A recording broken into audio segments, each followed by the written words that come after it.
Lisa Lee had been posting short films on her YouTube channel for a year before she disappeared. She had still only picked up 30-odd subscribers. There was no particular reason for that. Her films were interesting and well shot. The sound was good. They were just a bit off. Lisa was a bit off. She starred in all her own films, but her face was inexpressive. Her narration obvious.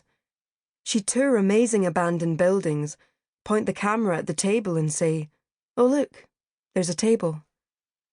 This elusive blandness made her seem medicated, which posed the question of what she was being medicated for, and that took you out of the film. This hinted at backstory raised other questions. Why was she filming herself breaking into places?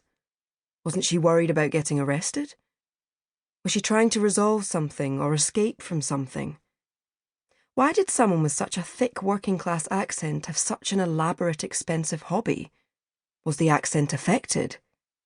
Why would a young, classically good-looking girl have such a severe haircut? There was too much going on for her to be a one-note internet sensation. Lisa was operating on a lot of different levels. In the wake of her disappearance, her subscribers peaked at just over 1 million. Her Instagram took off as well, despite the fact that she might never post again. Or maybe because of that. The police asked her dad to take down the films.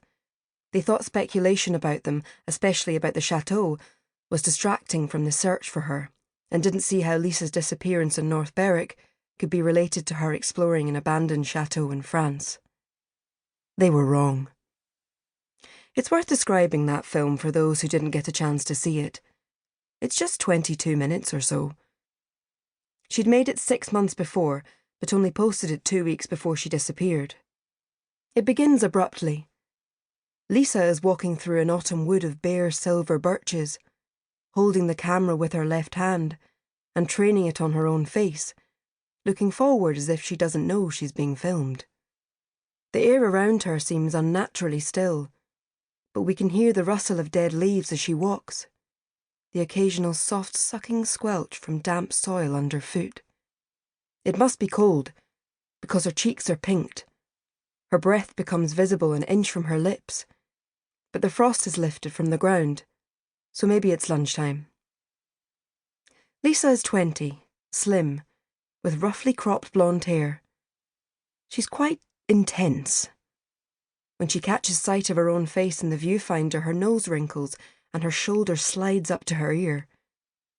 She's dressed in combat casual, black and grey camo trousers, jacket over a hoodie.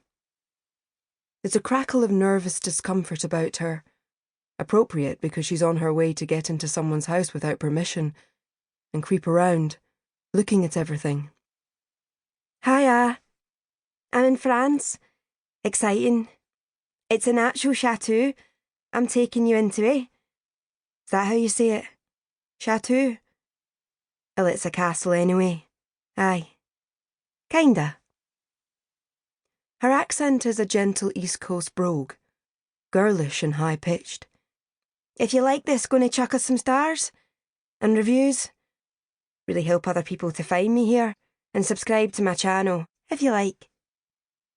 She glances at the camera, and micro-cringes, turning away, jerking her chin to point up ahead as she walks on. "That's where we're headed. In there."